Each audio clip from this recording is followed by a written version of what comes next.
Bueno.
Bueno, ahí está un breve resumen de lo que estamos viendo de la unidad 3.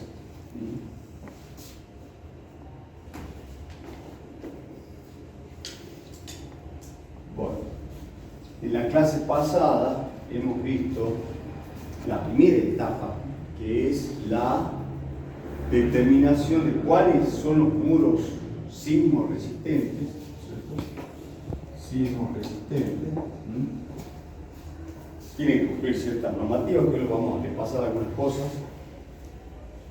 Dentro, bueno, siempre diferenciando, ¿no es cierto?, dos tipos de muros, los muros encadenados y los muros con armadura distribuida, ¿no es cierto? Son diferentes los comportamientos. La determinación de rigidez, que hemos visto fórmulas analíticas y hemos visto, bueno, por el SAP, o sea, por métodos infinitos, fórmulas analíticas, y también por el método de elemento finito a través de un modelo, por ejemplo, utilizando un programa como SAP 2000. Luego también vimos el método estático. Hemos dicho que hay que determinar el periodo de la forma que ya vieron ustedes. Hay tres formas, ¿no es cierto? El método dinámico, fórmulas aproximadas, o utilizando un método de elemento finito. No tiene que superar el periodo aproximado, ¿verdad? Determinamos C, todo según la norma, como ya lo vimos, el corte basal.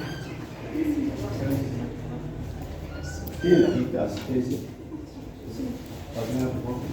Voy a ir marcando que sean tarde permanentemente, digamos. Hay una tolerancia, obviamente, pero ya pasó 13 minutos y hoy estamos muy atrasados. Cada vez que pasa, me interrumpo. Ahí sería no deben superar el seguro. Sí, una cierta, sí, un periodo máximo, digamos, máximo, digamos, ¿está? Según normativa. Acá yo quiero hacer, ya que estaba haciendo medio ya el pie del alumno, fíjense que siempre estoy poniendo estos cartelitos por acá, ¿no? ¿Qué pasa? Esta unidad 3 tiene muchas cosas de la versión 91. Obviamente que nosotros en la materia vamos por la versión nueva, como siempre, la versión 2018. Pero hay cosas que es bueno verlas de las dos normas, porque ayudan mucho a comprender. O sea que eso no voy a descartar ninguna de las dos normas, con la aclaración, que lo voy a poner por rojo, ¿no? Por acá, un asterisco grande a las dos. Ojo, no mezclar versiones, ¿no? O sea, yo puedo usar o una o la otra. ¿Por qué entonces doy las dos? No para que mezclen, por favor, sino para que rescaten algún concepto o alguna cosa que no haya quedado claro. ¿Está? ¿Dónde está la hoja de asistencia? Otro más tarde. Pásame la hoja. Ya los que lo han firmado ya está.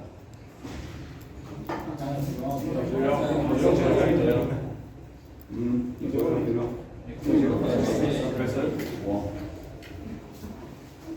Hoy vamos a ver la segunda etapa. Y dale, chicos, llegando tarde. La próxima vez no recibo asistencia. No hay otra forma que seguir más o menos 10 minutos. No media hora tarde, 20 minutos ya han pasado, según mi reloj, 15 minutos tarde. Bueno, entonces, ¿qué vamos a ver? Las verificaciones. ¿Está? Vamos a ver las verificaciones en el plano perpendicular. Vamos a ver las fundaciones, que está interesante. Si bien ustedes van a volver a ver este tema, pero vamos a ver fundaciones de muros, que son vigas continuas, pero simples, ¿no? No vamos a hacer, no vamos a ahondar con las fundaciones, ya van a ver más detalladas. Vamos a ver algunas condiciones de los encadenados, detallados, que si nos queda bastante por ver, ¿no? Esta parte es justamente la más importante. Bueno, habiendo hecho un pequeño repaso, digamos, vamos a la segunda parte, que es lo que quiero mostrarles hoy, que es justamente cómo fallan los muros.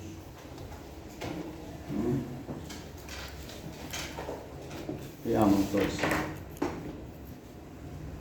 Por la edición 1991. ¿Tá? Cuidado, la versión nueva toma alfa y beta, ¿no es cierto? Y hay que ver qué valores corresponden para alfa y beta, que generalmente este le da 1 y este le da 0,10 o 0,05. ¿Tá? Por eso voy aclarando que seguramente en la práctica le van a dar con la versión nueva.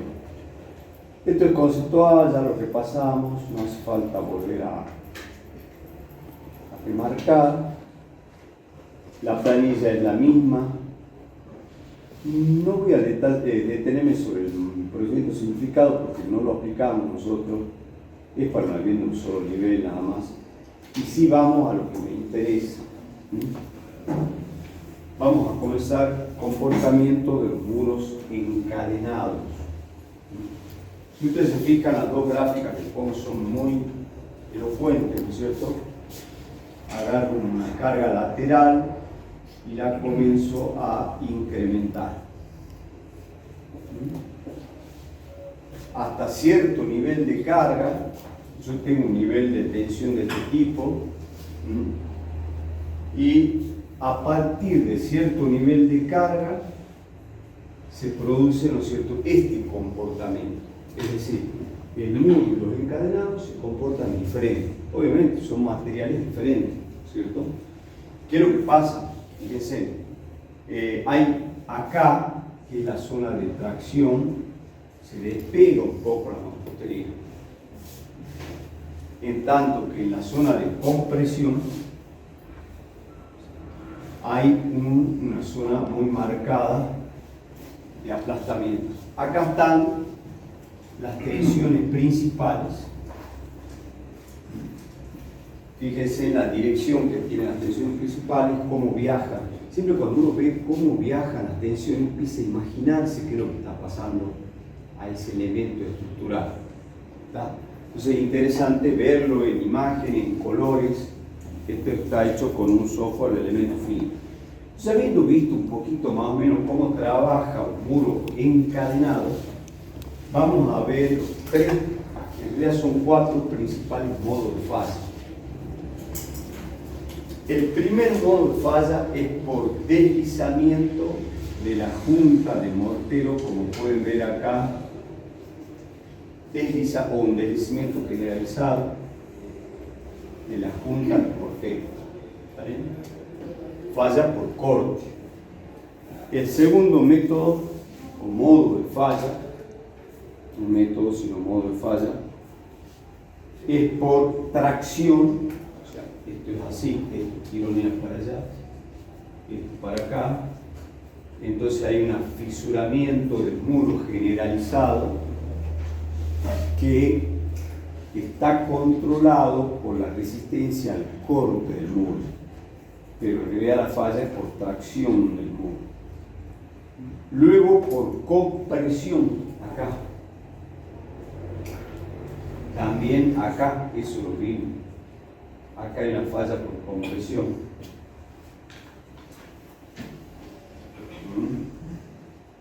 Ese es el tercer modo de falla.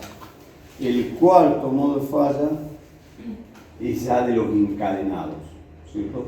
Pueden fallar por flexión, porque son elementos flexos comprimidos, flexos traccionados.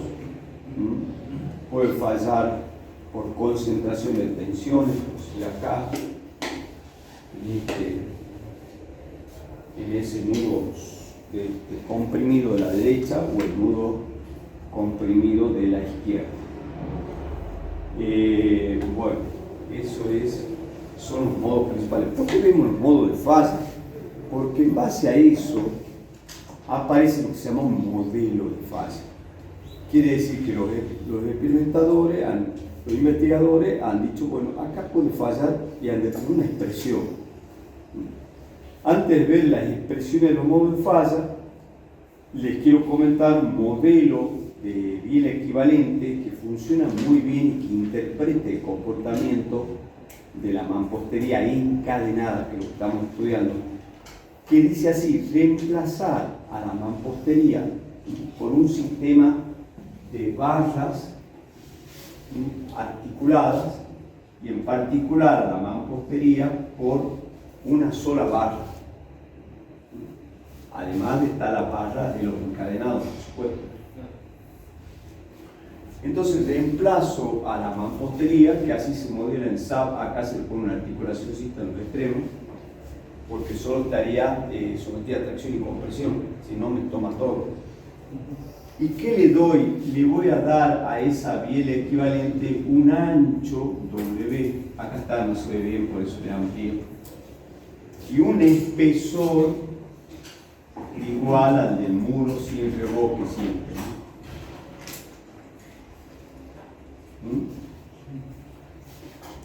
¿Cómo calculo ese modelo? Bueno, ahí viene la experimentación, que han determinado un parámetro adimensional que vale lambda h, que depende de las características geométricas que están en este cuadro: altura entre m, altura total del muro encadenado, longitud total, longitud m le llama cine del muro, subíndice m del muro, y módulo del muro, módulo elástico del hormigón, momento de inercia, etcétera. El ángulo que se forma en la biela, que forma la biela con respecto al muro, y la altura total. Con esa formulita yo determino ese parámetro y en función del valor que toma ese parámetro propongo un ancho de biela.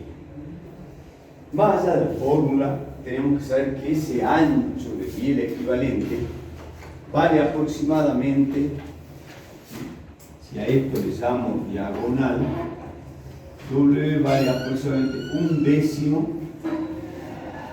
de esa longitud diagonal. Ahora, ¿está? 1/10 vale aproximadamente. ¿Está? La única excusada acá es la señora que trabaja en el presentó certificado. No sé si los otros trabajan o se van tarde. ¿Ya afinó todo? También. Bueno, entonces les decía que ese parámetro, entonces, W, que el ancho de la biela, vale 1/10 a 1/3 de T. La norma Impress SOC 103, parte 3, versión 2018, toma directamente W igual a 1/10 de la diagonal, sin entrar en detalle, digamos, de este modelo. Este modelo lo presenta Ogier-Barbat, por eso es que yo lo sigo a esa bibliografía, que es profesor nuestro aparte, así que el profesor emérito Ogier de la Universidad Nacional de Salta, ya está jubilado, pero es profesor emérito, ahora en julio viene de Barcelona, y él me dejó mucho de las investigaciones que ellos hicieron, que se aplica en la UPC, se aplica en Europa, en Barcelona. Entonces nosotros vamos a seguir más o menos los lineamientos que nos deja Ogier. Pero no quita que también podemos seguir los lineamientos de nuestra norma, que es un poco más simplista, digamos. Una vez que nosotros decimos, bueno, a este muro yo lo puedo reemplazar por un modelo de biela equivalente. Eso me sirve muchísimo porque puedo pasar ahora a proponer los modos de falla, la resistencia que me obtengo según el modo de falla predominante, ¿cierto? Si yo tengo una rotura por tracción diagonal, se propone, los investigadores proponen, Ogier-Barbat por lo mencionado, proponen esa resistencia característica. Al deslizamiento se propone esta fórmula. Y así sucesivamente. Lo importante es interpretar cuáles son los parámetros que intervienen. Sigma RB, resistencia de la capacidad resistente de la biela, la tensión resistente de la biela, que multiplicado por el espesor del muro y el ancho de la biela que acabamos de determinar, ¿está bien? Nosotros podemos evaluar qué resistencia tiene esa biela en función, digamos, de cualquiera de estos módulos de falla predominante. Pero uno a priori, según el muro que tenga, uno dice, ¿cómo falla el muro? Es mío. Calculo los 4 modos en los cuales entran, como pueden ver, características geométricas, características de tensión principal. Sigma 0 es la tensión a compresión. Acá está el valor de K1 y K2, son valores experimentales que están de acuerdo a lambda H, que es el parámetro que definimos previamente. Pero son todos parámetros mecánicos, lambda H, sigma 0, eta, no sé qué otra componente más, bueno, K1 y K2 experimental. Son todos parámetros mecánicos. ¿Qué quiere decir mecánico? Que dependen de las características mecánicas y geométricos. ¿Qué quiere decir geométrico? Y bueno, para depender de H del muro, y H, etc. Características que yo tengo del muro. Según el muro sea alargado, sea alto, tengo un muro, una tensión fuerte, un muro con buena resistencia característica, tengo un buen mortero, según las características, va a fallar predominantemente por uno de los 4 modos de fase. ¿Yo qué tengo que hacer? Y calcular los 4.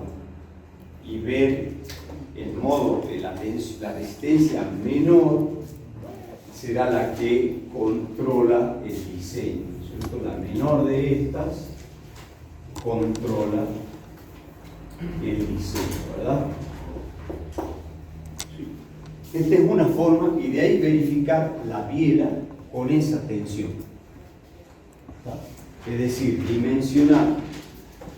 Yo saco qué esfuerzo actúa en esa biela por elemento finito, y ese esfuerzo tendrá que ser menor que la resistencia según unos modos fáciles.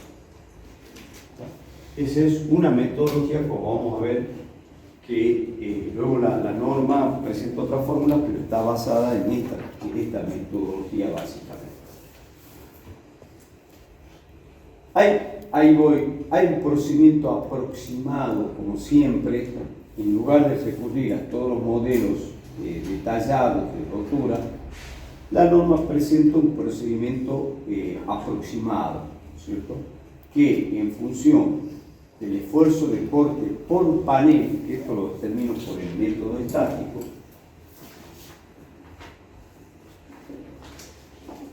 voy a aclarar que el esfuerzo de corte del muro, por ahí lo pongo en alguna otra fórmula, es la suma de los esfuerzos de corte de panel de manera proporcional a la longitud del panel. Es decir, que si tengo un muro integrado, por ejemplo, por estos dos paneles, ¿no? Este es LP1, esto es LP2, siendo LP la distancia entre ejes de paneles, el corte que actúa, que saco por el método estático del muro, por ejemplo que este sea el muro M1X, va a tener un corte del panel 1 y un corte del panel 2, que va a ser proporcional a la longitud del panel directamente. Ustedes lo que sacan del método estático, cuando ya vayan a hacer la práctica, ahí van. La semana que viene va a ser todo de práctica. O sea, todo esto se va a empezar a ver un poquito más en la práctica, digamos.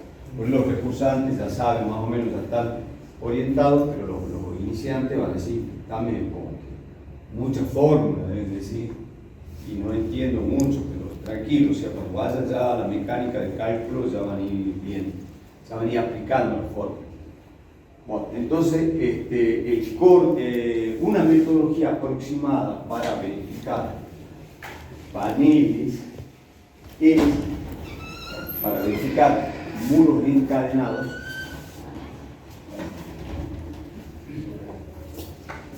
es a través de determinando un esfuerzo último, y esto está con la nomenclatura vieja, es decir, con la versión 1991, a través de una fórmula empírica y conocido el número de el esfuerzo de corte actuando y un factor K que depende si es de una planta o dos plantas, la altura entre centro de cadena horizontal y la longitud entre centro de cadena vertical, este es lo que también se llama HP y LP.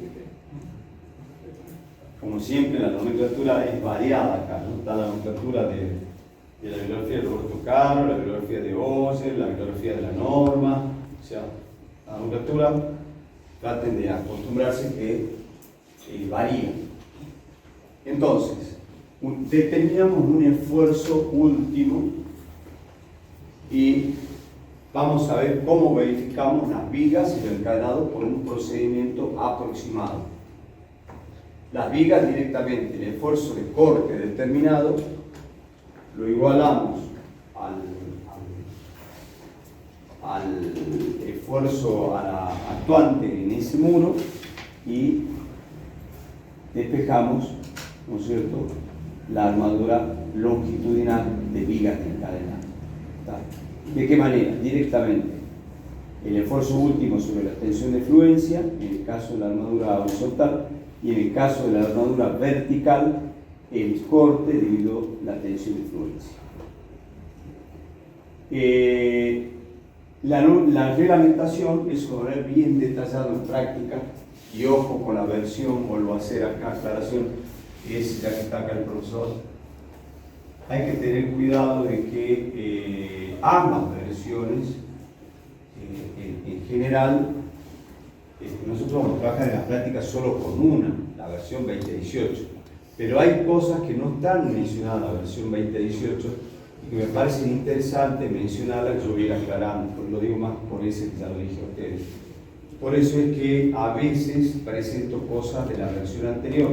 Varían coeficientes, las expresiones son muy parecidas, ¿no? Excepto en algunos casos que no hay detallado.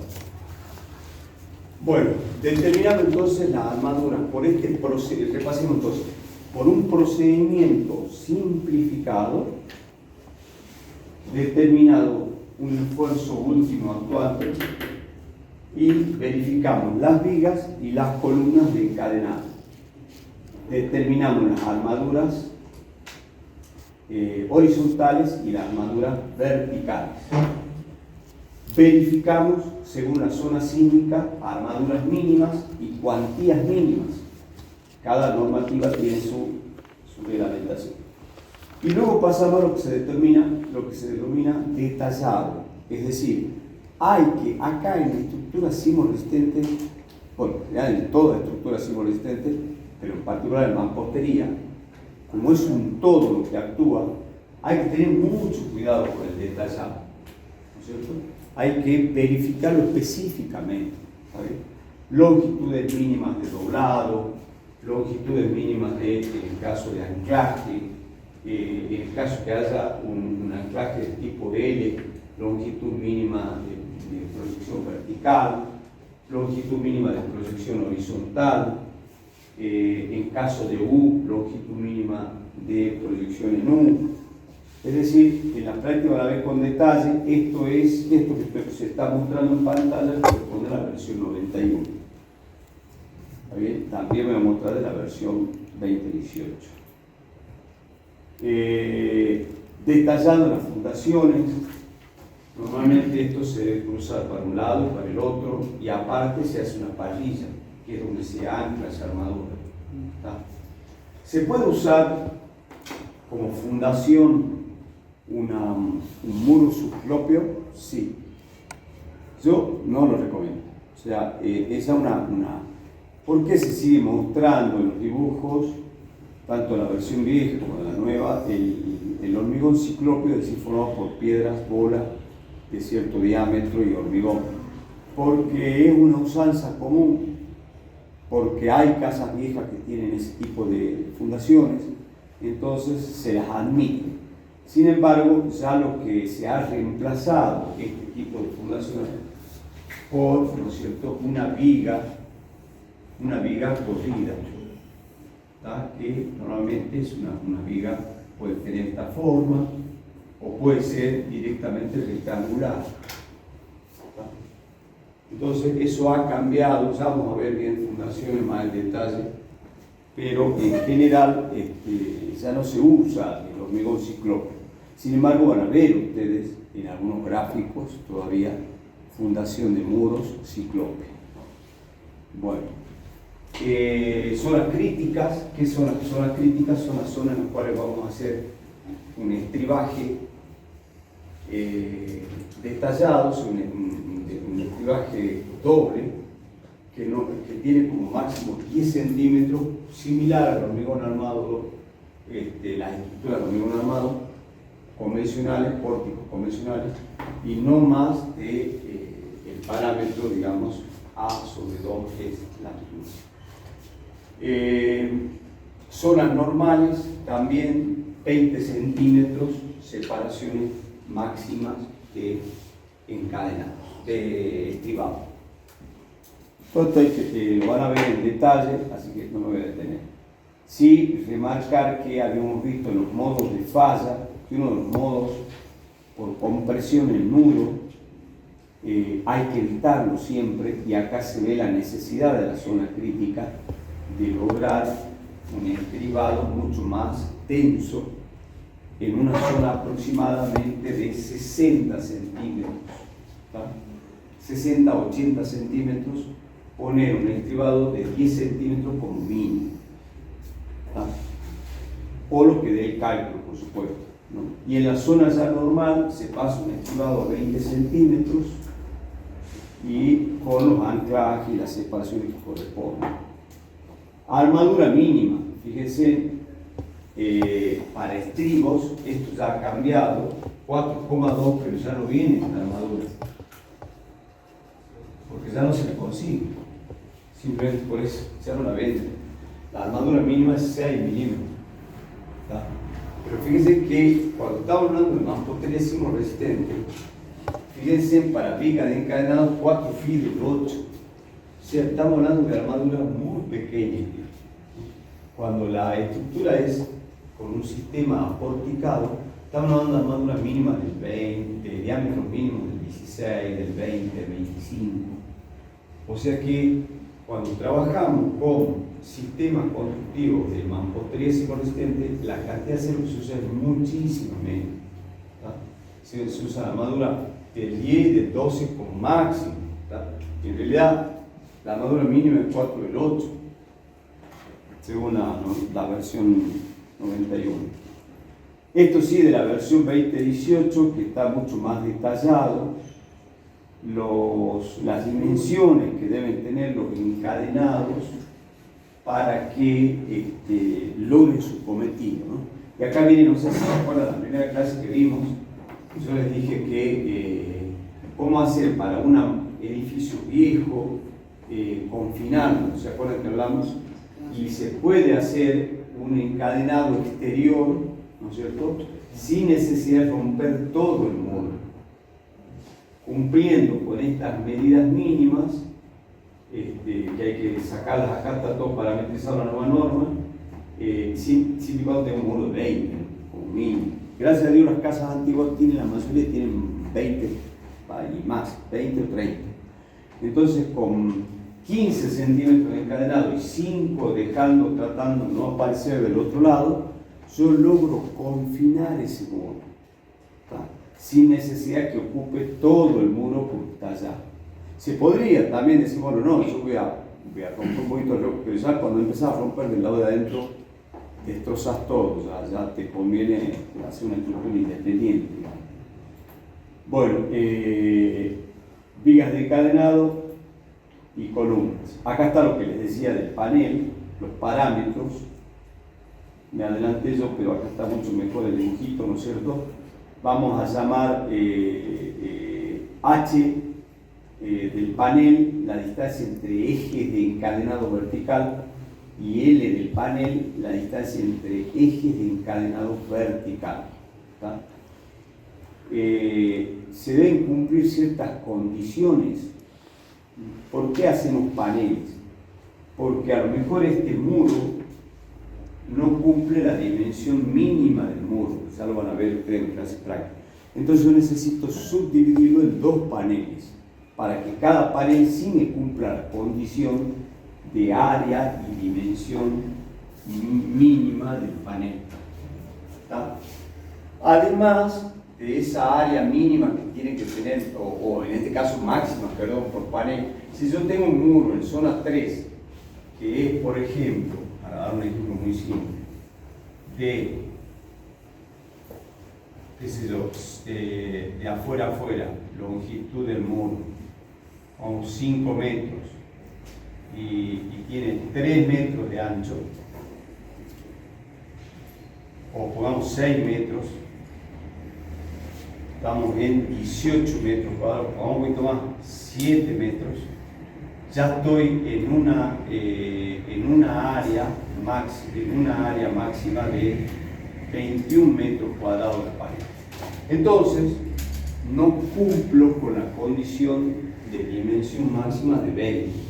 Es ahí donde tengo que, no hay otra que dividir el muro en 2 paredes.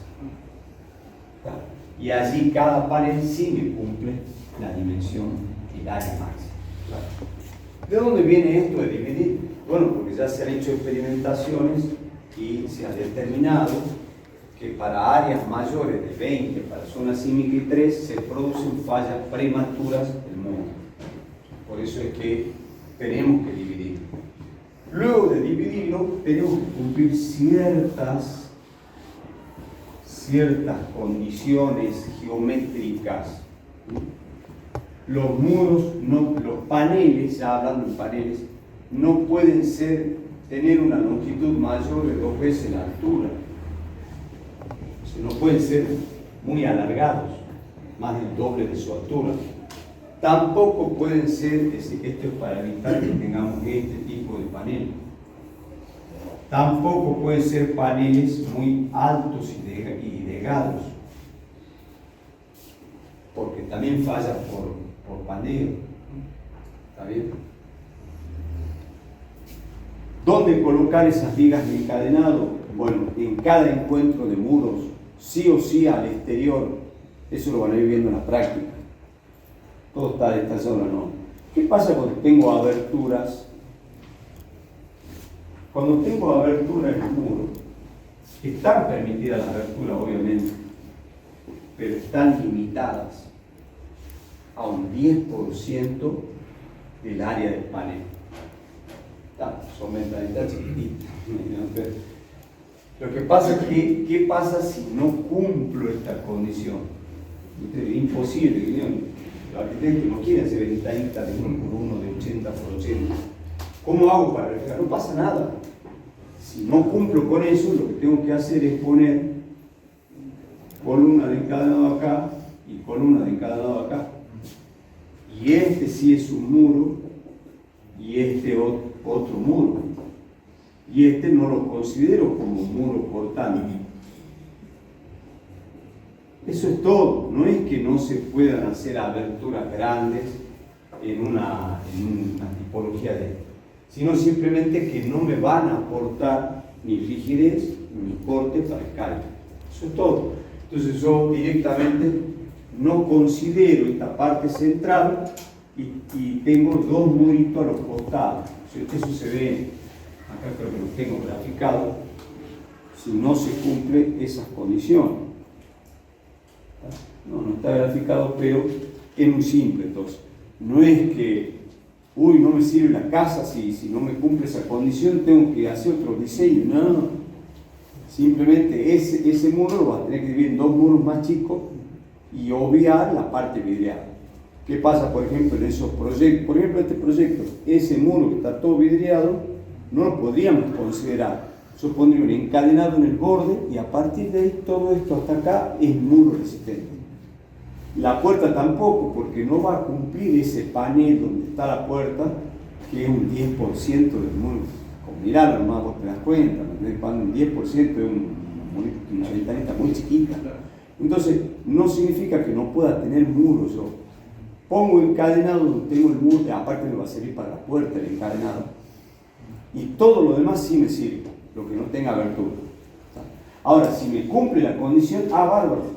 Lo considero a todo el muro, incluido la ventana. Todo el muro es muro resistente. ¿Está claro?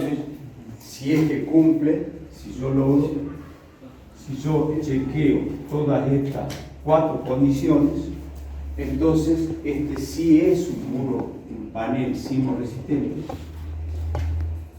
Y ya me olvido la ventana y para mí es un muro sismo resistente y punto. Le calculo su rigidez, todo, como si no existiera la ventana. Pero si no cumple, no me asusto, pongo 2 columnas de encadenado y tengo 2 puntos. Eso es todo. Bien. Bueno, y acá está un resumen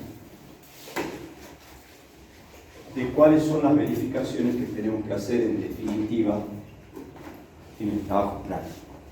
¿No es cierto? Vamos a tener verificaciones en el plano del muro. En el plano del muro tenemos 3. La rotura por corte, la rotura por flexo-compresión y la rotura a cargas verticales. Ahí nomás ya voy a empezar a hacer algunas aclaraciones. Solo en la versión 1991 se trata el tema del bandeo de muros o sea, la resistencia a carga vertical, también llamado pandeo del muro, solo está tratado. ¿Por qué no en la versión nueva? Porque ya se ha visto de que los diseños nuevos, y teniendo en cuenta las dimensiones ya de los nuevos materiales y tensiones, no hay peligro de, porque nosotros calculamos la resistencia característica de compresión de los muros. La nueva versión no toma en cuenta esta verificación, no la hace directamente, ¿está? Porque considera que en el diseño ya se cumple esa condición, no es que no la haga en realidad. Con todas las prescripciones que le da la nueva norma, no hace falta verificar eso.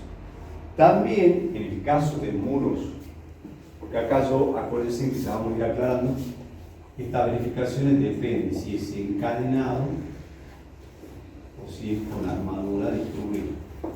Cambia el modelo. En la rotura flexo-compresión, encadenado, por ejemplo, tampoco te exige, y es lo que antes se conocía como exención. La nueva norma dice que ni siquiera habla de exención, dice si usted cumple con todas las prescripciones, no hace falta la flexo-compresión para muros encadenados, sí para armadura distribuida. ¿Está? Y el corte, sí, ambas versiones, con K. Ambas versiones con fórmulas muy similares, varían coeficientes, tonteras, pero ambas versiones lo verifican, porque es el modo de falla preponderante, el muro, no sé qué, el corte. ¿Está? Entonces repasemos. De las tres verificaciones en el plano del muro, la tercera solo está considerada en la versión 1. La versión 2018 no verifica porque lo considera incluido en las prescripciones del muro. ¿Está? No pide verificación de cargas verticales. Y la rotura por flexo-compresión para muro encadenado, que era antes exención en la versión 1991, en la versión 2018 directamente dice que también te da el mismo cartelito. Se considera verificado si cumple con las prescripciones de esta norma. ¿Ah? Y básicamente la que nos queda como más complicadito es verificación del corte y verificación de flexo-compresión de muro con armadura distribuida, que es lo que vamos a ver a continuación. ¿Está? Ahora les doy, digamos, no, tranquilo. Luego vemos las otras que son verificaciones de fundación, cargas perpendiculares, vigas y columnas, que ya vimos una verificación simplificada o verificación de la biela, cualquiera de los dos, y el detallado, que algo vimos y lo tienen que ver más detalladamente en la práctica. Bueno, veamos entonces, antes de entrar en las verificaciones, ¿qué es lo que tengo que hacer en toda verificación? Bueno, ya sabemos, ¿cierto? El esfuerzo requerido tiene que ser menor o igual que el esfuerzo de diseño, ¿no? El ABC, así comienzo siempre. Para el esfuerzo requerido, tengo que tomar ciertas combinaciones de carga. ¿Está? Y acá vienen algunas cosas variantes con la vieja norma, ¿cierto? La versión vieja hablaba de 0,85 de peso propio y ahora directamente tomamos 1 para cargas permanentes. F1 y F2 son los coeficientes de colaboración de la sobrecarga. ¿Está? Y acá viene la otra novedad de la nueva norma 2018, es que las acciones de sismo consideran no solo acciones verticales, horizontales, sino también acciones verticales. ¿Está? que hasta ahora no se había tenido en cuenta las acciones verticales sobre los muros, ¿cierto? Pero ahora es más detallado en la norma, pero básicamente es la respuesta espectral que se suaviza el plafón del espectro por gamma R sobre 2 y por un coeficiente D que ya lo van a ver en detalle. Ese sería lo nuevo, digamos, ¿no? La acción sísmica vertical. Otra cosa nueva que plantea la versión 2018 es tomar una reducción por avioletamiento del momento de inercia. ¿De cuánto? De un 60 y de un 40% para el momento de inercia y de un 60% para el área del muro, para el área transversal. AG, el área transversal del muro. Alternativamente permite la norma, el modelo de Viera que vimos de Oye, pero directamente te fija, no te fija un W como yo lo hice, pero podemos usar cualquiera de los dos modelos de la norma, fija un décimo de la longitud de la diagonal directamente. Entonces yo lo modelo en el SAP con ese valor de W y el espesor del muro. Otra diferencia con la norma es el valor del módulo. La versión 91 habla de 800 veces la resistencia característica a compresión y la versión 9 habla de 1200 la resistencia característica a compresión. También hay una... ni pues no está mencionado porque voy mencionando varía entre 0,1 a 0,24 para el SAP. Pueden tomar 0,2, anda muy bien, que es el coeficiente de Poisson. Y el G toma entre un 20% del módulo longitudinal para ladrillo macizo y un 10% para ladrillo hueco. Menos colaboración al cobre. Esos son los valores que varían con la versión nueva, ¿no? Acá lo puse 2018. Otra cosa que varía es el coeficiente de minorización, ¿tá? Que no siempre es el mismo. Fíjense, para corte trabaja con 80, para tracción 90, para flexión perpendicular 0,85 y carga axial y flexo-compresión 0,90. Esos serían, digamos, los valores de entrada para tener en cuenta para el práctico que nos vamos a basar en la nueva norma.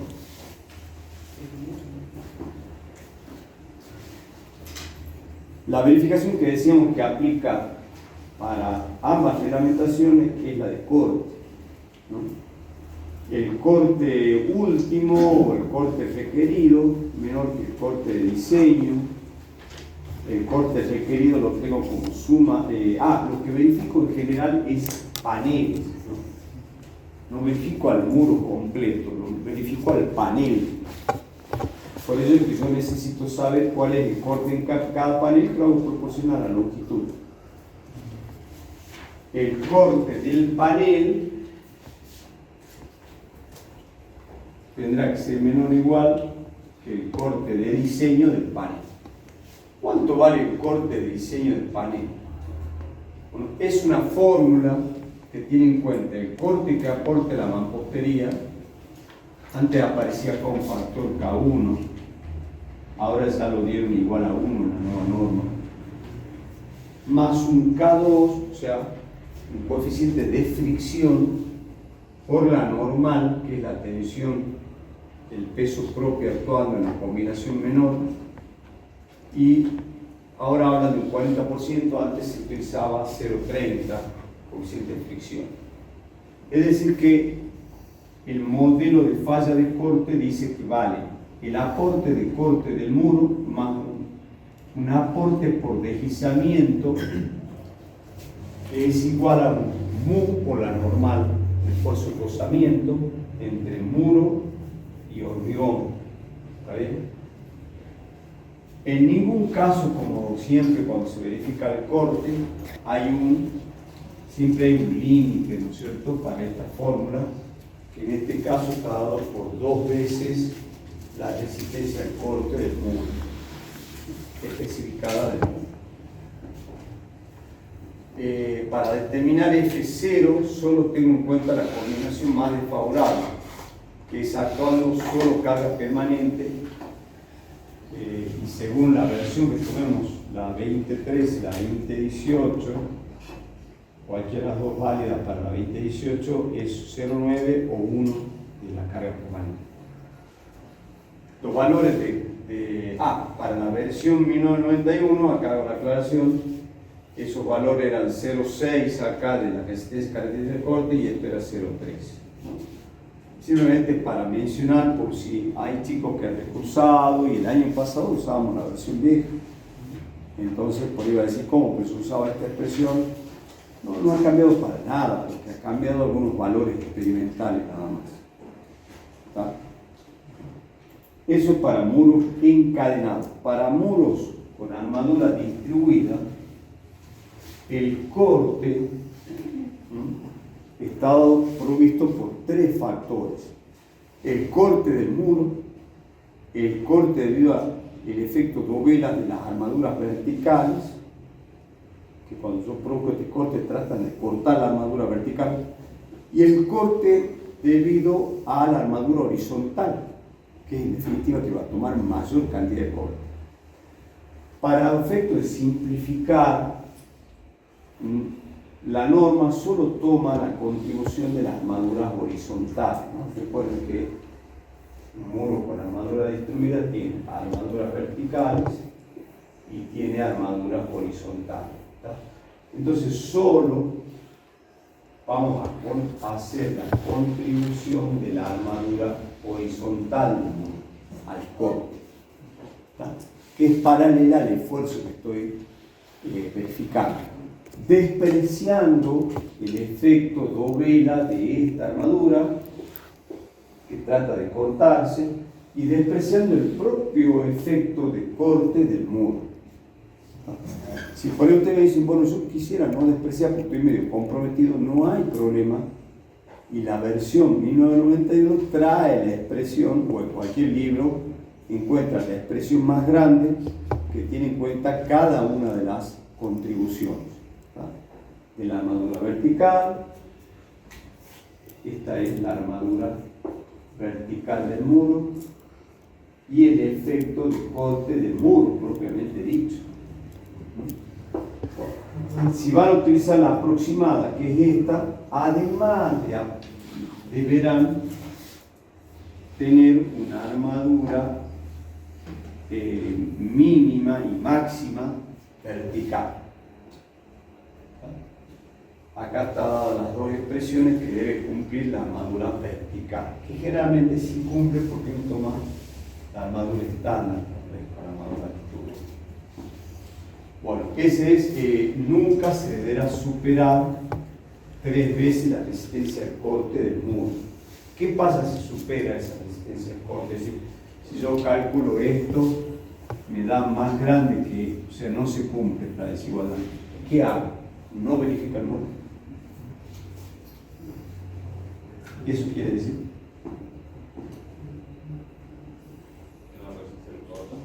Que no resiste el corte.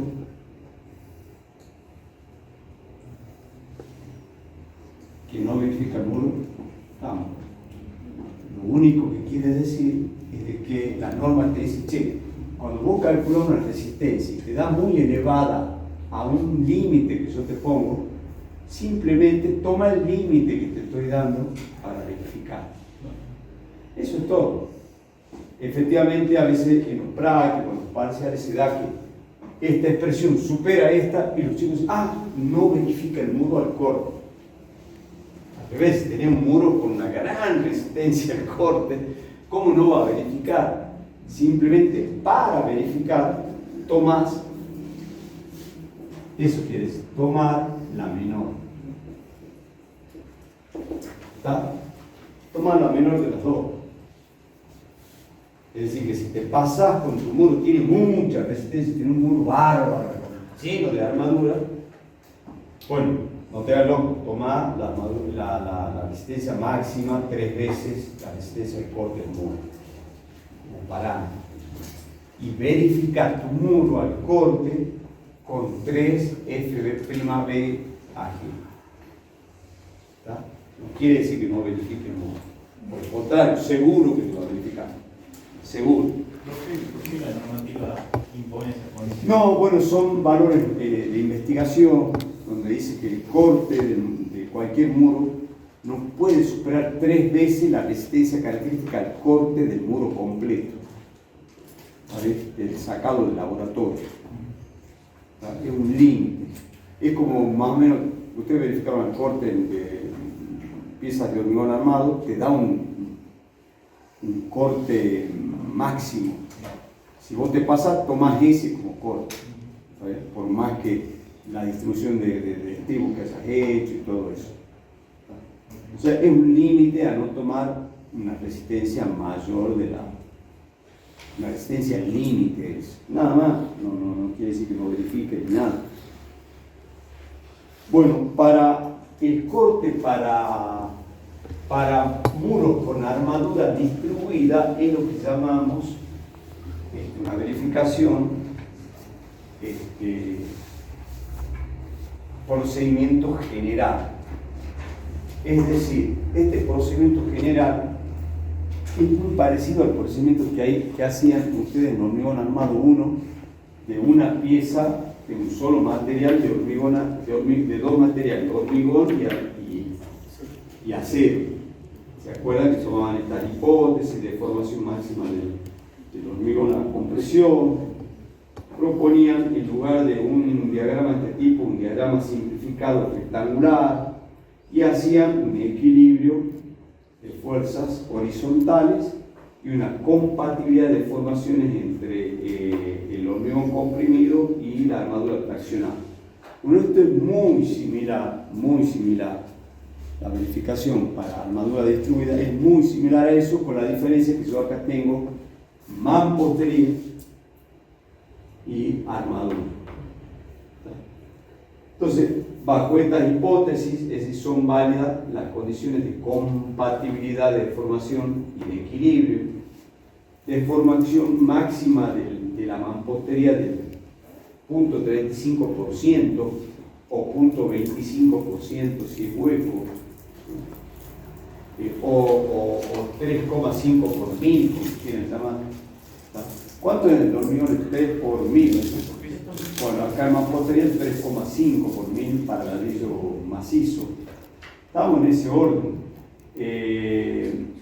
Para el caso del diagrama de tensión de compresión en este caso la mampostería, se toma un brazos A igual a 0,80 de la distancia del eje neutro, se toma como ordenada máxima de compresión 80 y creo que en hormigón es 85%. Es bastante similar el modelo. Y para el acero se toma un modelo de este tipo, ¿no es cierto? Un elastoplástico perfecto para el acero con una deformación máxima del 3%, 10 veces más que la de la mampostería. Pues bajo esa hipótesis, ¿no es cierto?, se verifica, como siempre se ha verificado, digamos, nada más que esto es mampostería y acero, se hace la verificación. ¿Está? En la anterior norma se hace esta verificación. En la anterior norma, por eso les pongo acá bien grande, versión 91, en el caso del muro encadenado se proponía un modelito simplificado que la nueva norma no lo exige. O sea, esto es solo para la versión 91. Un modelo simplificado que es basado justamente en un modelo de un aporte de una resistencia básica a flexión más según sea predominantemente a compresión o predomine la flexión. Proponían dos fórmulas, la vieja norma. Esto ya nosotros no lo vamos a aplicar. ¿tá? Porque directamente, ¿qué dice la nueva norma? Para muros encadenados no hace falta verificar la flexocompresión, dice la norma 2018, si usted sigue todas las prescripciones de esta norma. O sea que esto ya no se hace más. De todas formas, yo la dejé ahí a la diapositivita para que recordemos que por ahí, en caso de duda, uno podría hacer una verificación y seguro que va a dar, ¿cierto? Debería dar. Fíjense, acá está lo que ya preveía la nueva norma. De hecho, siempre en todos los muros de la vieja norma, la versión 91, verificaban todo a las exenciones, llamamos. Que si la altura sobre la longitud del muro no excedía 2,5, que también te lo pide la norma, te pide que la altura sobre la longitud no exceda de 2. Entonces ya está. En definitiva, tanto la versión nueva como vieja, todas cumplen con lo que se llama la exención. No hace falta verificar la flexocompresión porque no tengo ningún muro que tenga una altura más de 2 veces su longitud. No está permitido. Entonces realmente esta es válido para cualquier norma y de hecho ninguna, casi nunca, o sea, es un caso muy especial de que un muro no cumpla esa condición. Gracias a Dios, la flexocompresión de muros encadenados, ¿no? De muros con armadura distribuida, yo tengo que hacer la verificación. ¿Está? Bueno, esta era otra demostración que hacía el ingeniero. Y acá hay un pequeño resumen que se puede decir cuál es mejor, digamos, el muro encadenado o el muro con armadura distribuida. Bueno, obviamente que el muro con armadura distribuida tiene una resistencia muy superior al muro con encadenado, no hay ninguna duda. Pero bueno, no siempre tenemos costo y cuánto tiempo tardo en ejecutar un muro e ir pasando por los agujeros de los muros a armadura vertical y a armadura horizontal. O sea, es muy costosa la mano de obra.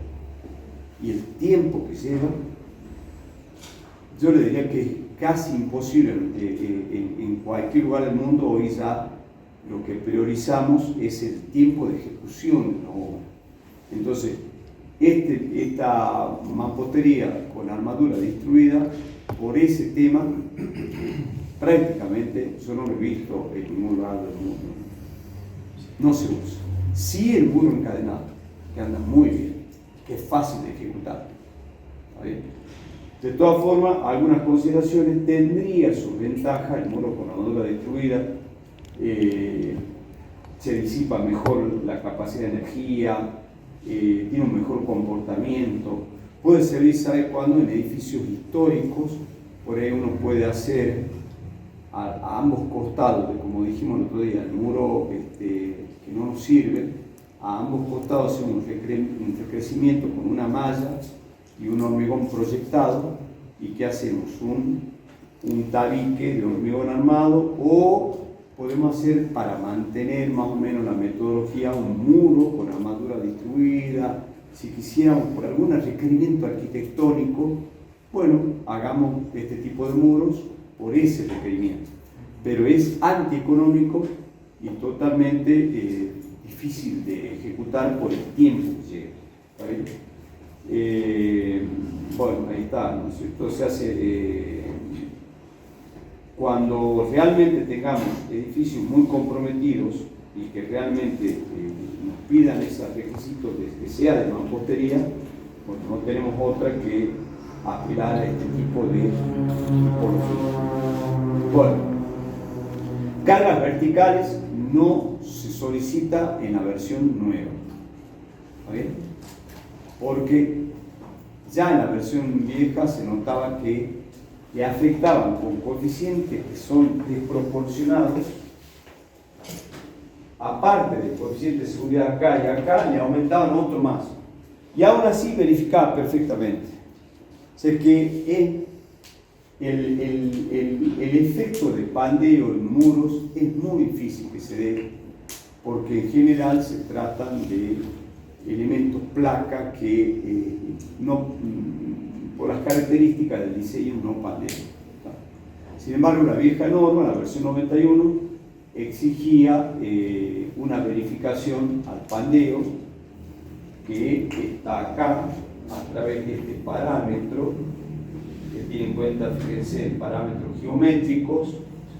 Yo determinaba un lambda G, está acá, una esbeltez del muro, y con esa esbeltez determinaba este otro parámetro que era el clavo, ¿cierto? Entonces determinaba en definitiva esto se denomina tensión crítica al pandeo. Es una tensión menor a la tensión de falla del muro a compresión, porque eso es el pandeo, ¿no es cierto? Es determinar una tensión crítica menor a la que puede resistir el material.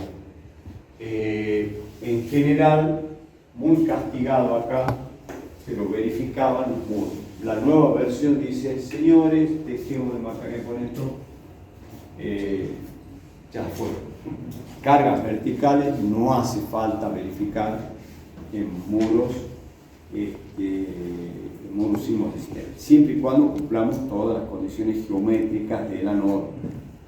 No es que no la verificamos, ya está impuesta en las características geométricas, en los requerimientos, tanto geométricos como mecánicos, ¿no? Por ahí no vayan a creer que no es que estamos dando licencia para matar, sino que simplemente ya está incorporado en las prescripciones.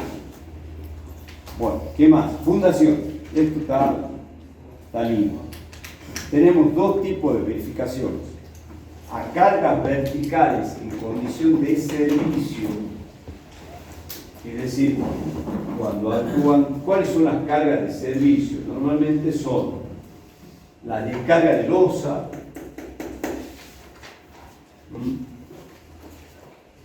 D más 1,2 de D más 1,6 de L, ¿no es cierto?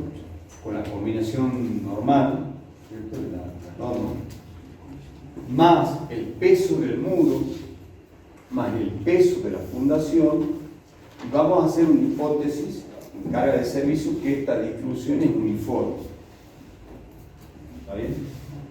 Entonces decimos que el peso total que descarga la fundación dividido el área de la fundación no tiene que superar una cierta tensión, sigma o F admisible, como quieran llamar, que es la que te determina el estudio de suelo.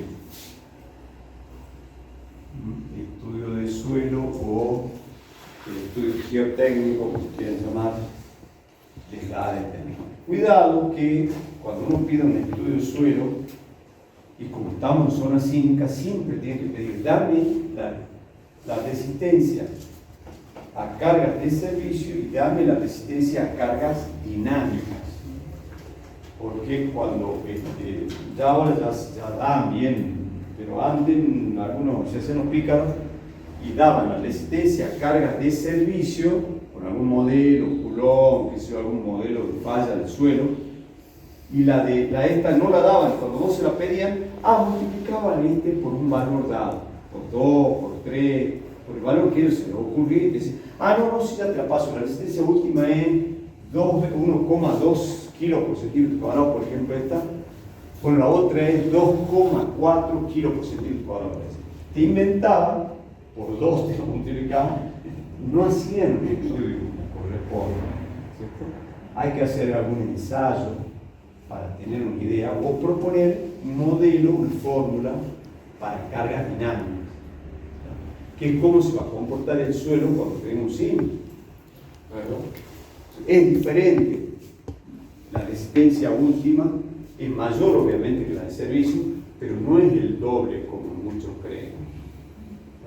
Pidan los estudios de suelo ya que nos pagamos, aparte la municipalidad exige que ustedes presenten para casas de más de 2 pisos, creo que ahora se exige para todo, un estudio de suelo, firmado por un profesional acreditado y que sepa el suelo.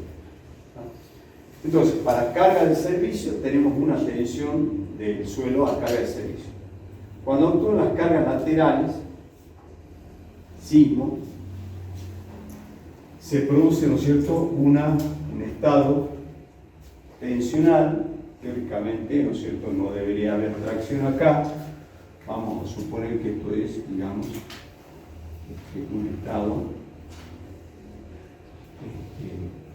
O sea, lo ideal sería que tengamos digamos, diagrama trapezoidal. También puedo tener el diagrama triangular.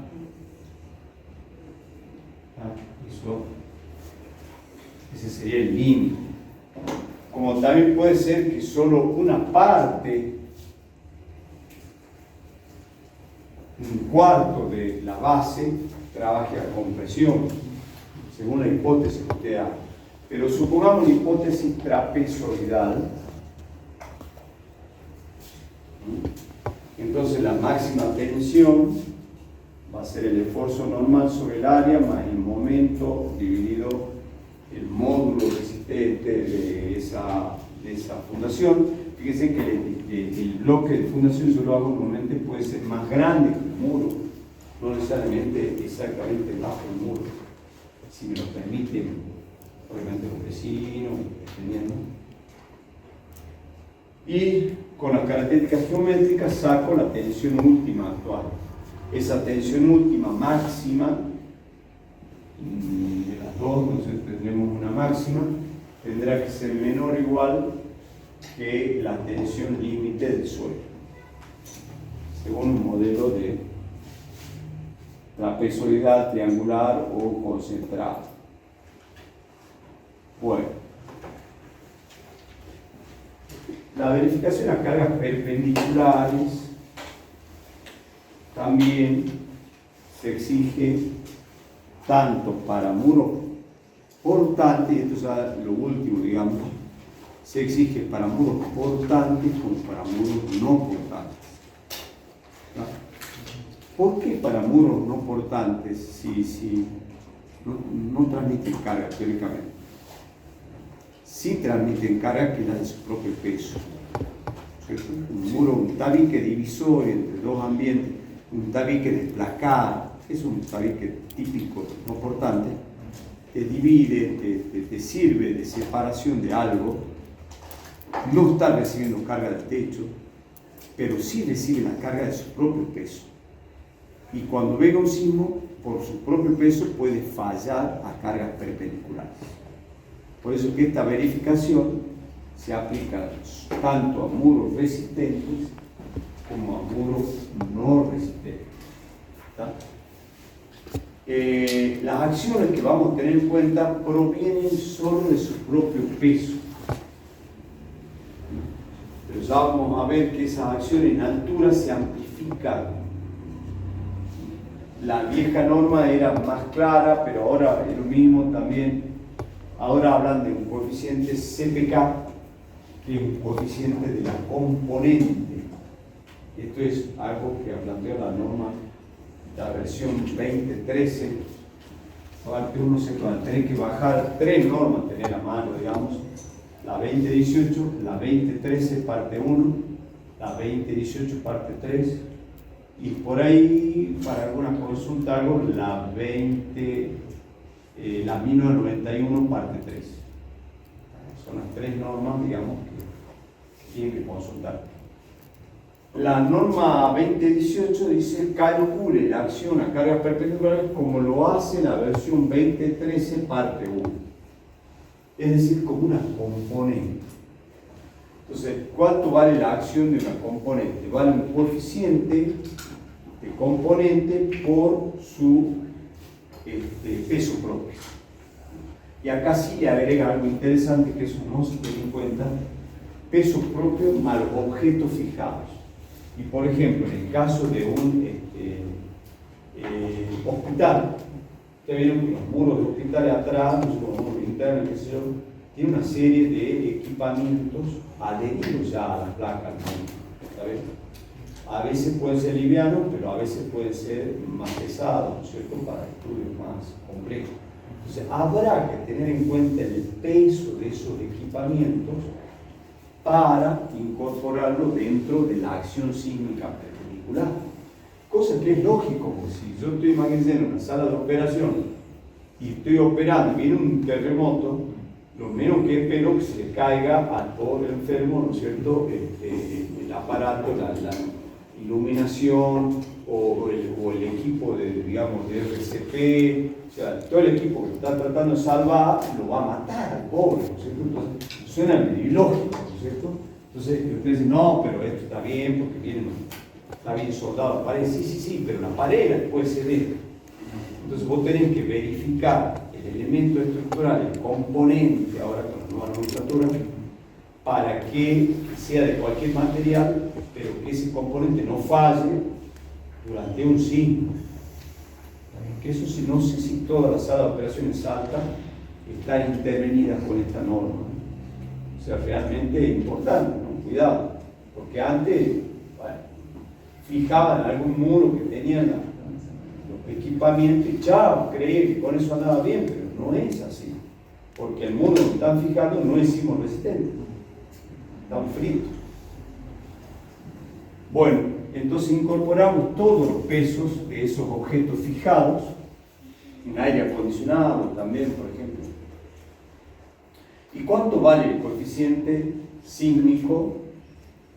Vale básicamente el plafón del espectro de diseño multiplicado por factores. Un factor de importancia, si es alta, por ejemplo, para una sala de operación, vale 1,5. Si es normal, 1.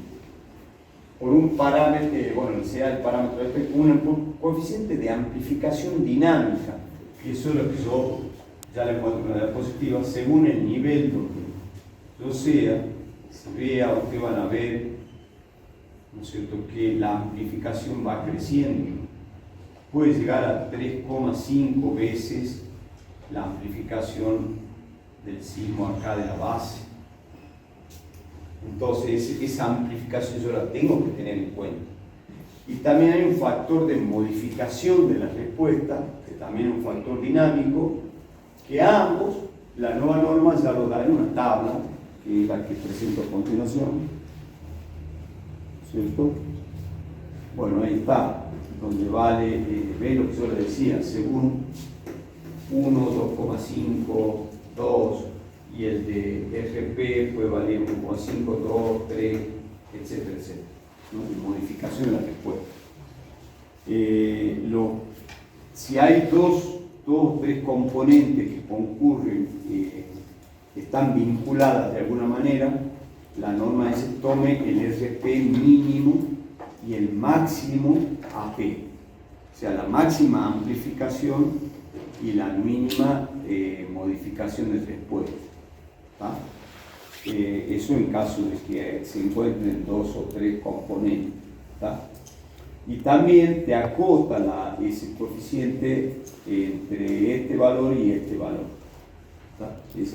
Esa respuesta le tiene que dar entre estos dos valores, pues ya está, eso probado. A título informativo, la anterior norma, ¿por qué? Bueno, saberlo, porque nos ayuda a recordar los conceptos.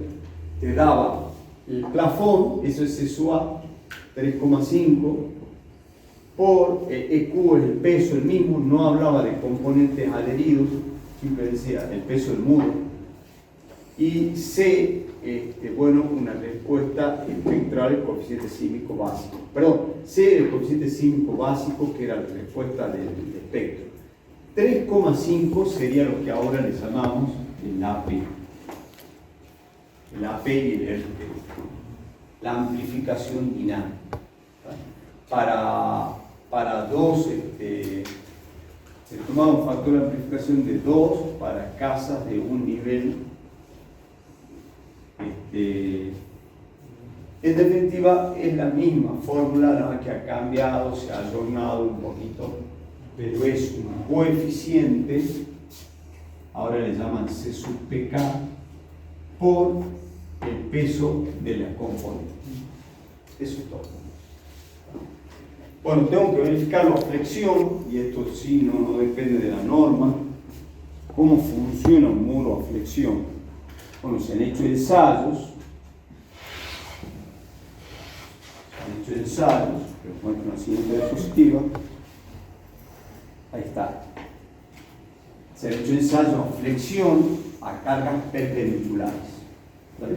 Se han puesto 4 rodillos y se aplica una carga paralela a la junta y una carga perpendicular a la junta.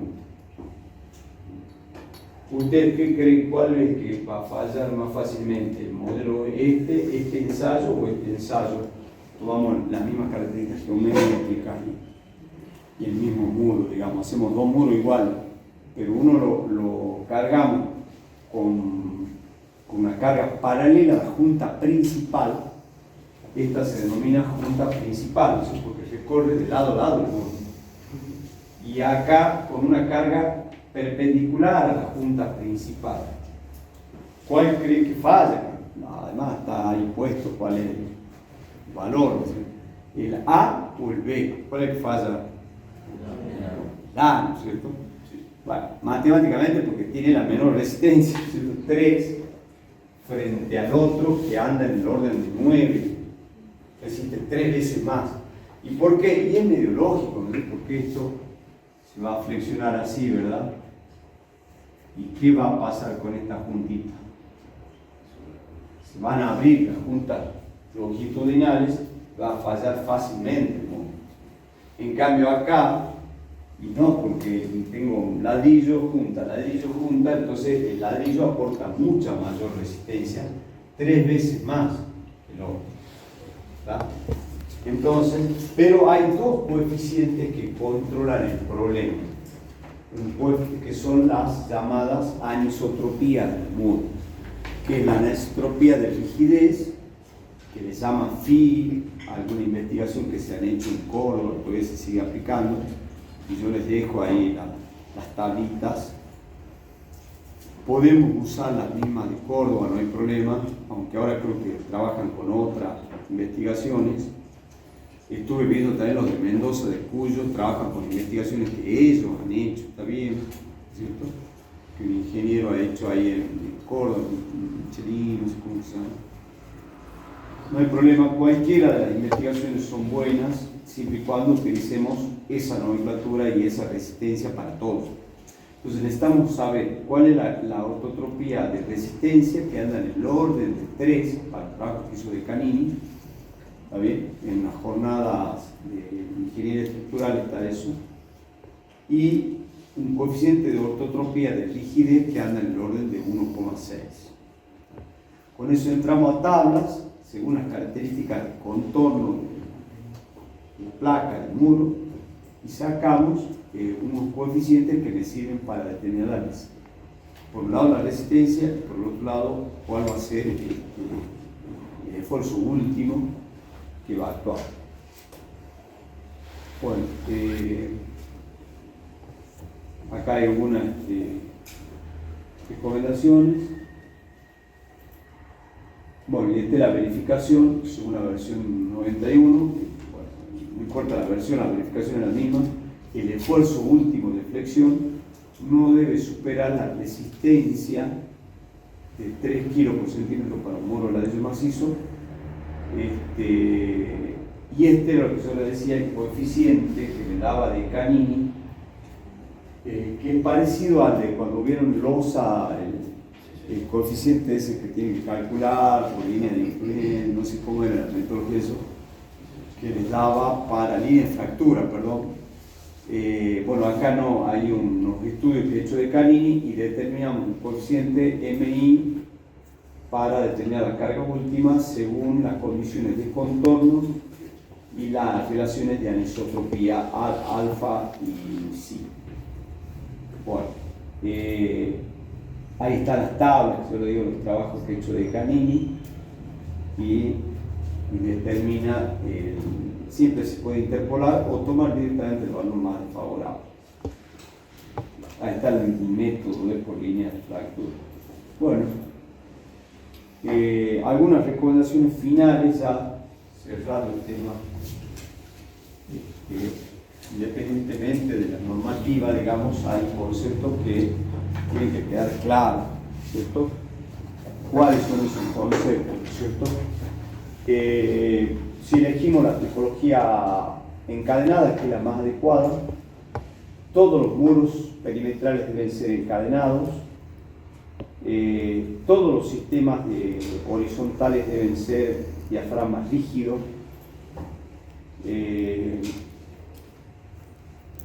los muros transversales deben estar trabados adecuadamente y lo ideal es que estén trabados con columnas encadenadas también. Se deben anclar los muros a las cimentaciones. Hay que tener cuidado con las acciones perpendiculares, tanto para muros resistentes como no resistentes.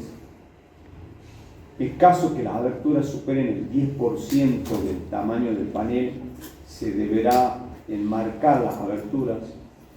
Además, si es que cumple esa condición, deberá tener un dintel y un refuerzo bajo aberturas.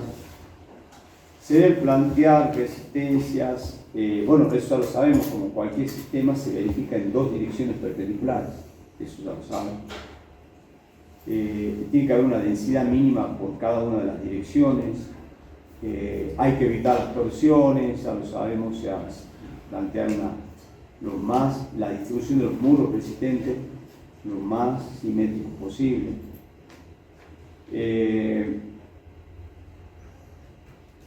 Las fallas que se han detectado son por falta de encadenados o por defectos obvios de manual, digamos, que no han tenido en cuenta el proyectista, ¿no es cierto? Se puede reparar perfectamente una estructura de mampostería que haya sufrido daños, ya sea con recrecido, con encadenado, con material compuesto, con el sistema que anda muy bien de tensores metálicos, o sea que tiene solución todo. Y la mayoría de los colapsos que se registran en las construcciones son justamente por eso, por muros no confinados. O sea que más allá que ustedes no hagan construcciones símbolos, es decir, que no elijan esta tipología de muros encadenados, ustedes tienen que cualquier muro confinado y encadenado si están en zonas sísmicas, sobre todo como la de Salta, Mendoza o San Juan. Bueno, eso sería todo así un resumencito de las especificaciones. Ahora, digamos, a la semana que viene, bueno, ya normativa en manos, ustedes ya van a ir precisamente viendo las recetas, digamos que yo no he detallado porque realmente se vuelve pesado. Algunos otros años yo lo hacía y les recitaba todo. No tiene sentido en la teoría volver a recitarlo porque ya está la norma, las prescripciones. Se las muestro simplemente nomás que es lo que van a ver con esto. Yo acá lo tengo, fíjense como para que se den una idea antes que nos vamos, ya estamos terminando temprano. Les muestro nada más, acá tenemos la versión 3, esta es la versión 2018. Si ustedes van al capítulo bueno, ahí están las cargas verticales, lo que vimos el agrietamiento, etcétera, pero vamos a lo que es el capítulo de verificaciones, todo esto es la parte básica.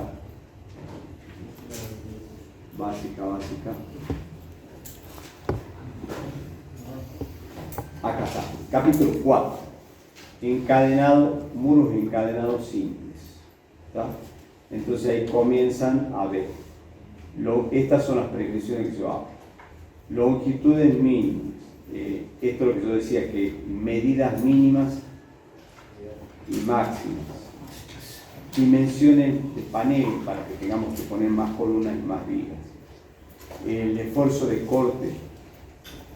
¿Qué otra prescripción más tenés? Extensión de encadenado vertical. En unos casos pueden haberse. Podemos evitar poner en algunos encuentros.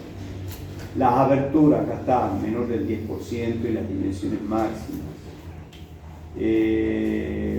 Material de encadenado, hormigón, acero. resistencia al corte, esto es lo que vimos, la fórmula esta que vimos, resistencia al corte. Flexocompresión. No es necesario verificar si se satisface toda la nomenclatura de esta norma. Diseño de vigas encadenadas. Esto lo vimos, pero hay que repasarlo bien. Esfuerzos axiales. Determinación de armadura. Fíjense que para zona sísmica, 4 del 8 es la armadura mínima, o sea, y ahí vamos a andar bien. Es una armadura chiquita. Estribaje, armadura transversal mínima y máxima. Recuerden que ya no se usa armadura de 4,2. En columnas, también tenemos una predicción de columnas. Determinación aproximada, esto vimos también el método aproximado para determinar armadura longitudinal mínima. Todas estas son las prescripciones de muros encadenados. Anclajes, yo mostré la versión 1991 que es muy parecida como el 06, ha variado algunas cosas nada más. Anclaje a 90, 180, hay que tener mucho cuidado con el detallado. Acá está, hay dibujos muy claros. Empalmes, diseño de nudos, los antepechos y los dinteles. Antepecho que va abajo de la ventana y dintelo que va arriba de la ventana. Dinteles mínimos. Y ahí terminan todas las prescripciones del muro encadenado. ¿Está? Si ustedes cumplen con todas esas prescripciones, no tienen que verificar ni a carga vertical ni a flexocompresión. Sí tienen que verificar a corte y tienen que verificar a carga perpendicular. Y la fundación del muro. Después vienen los muros encadenados armados, que suma armadurita horizontal, que es casi lo mismo, no le agrega nada, y de ahí vienen los muros sin encadenado vertical.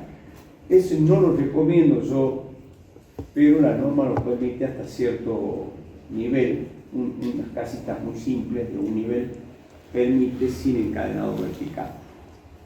Yo personalmente no lo recomiendo. Ese capítulo ni lo vería. Y ahí viene el capítulo de la armadura reforzada con la armadura destruida, que también tiene toda su, acá está el modelito que decíamos de verificación, y la prescripción de armadura es más detallada. Armadura mínima, armadura máxima, etc.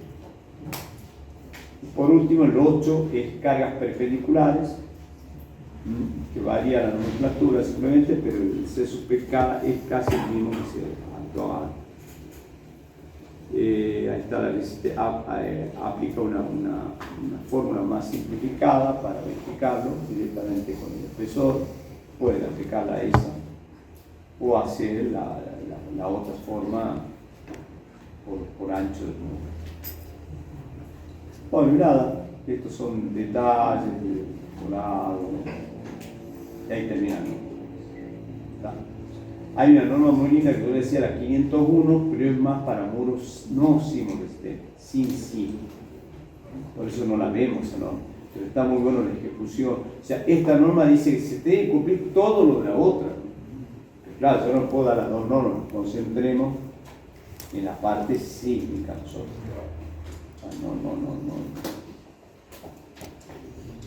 No abarquemos tanto.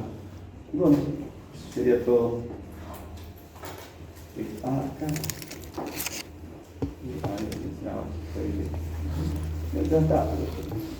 Está en el velocidad.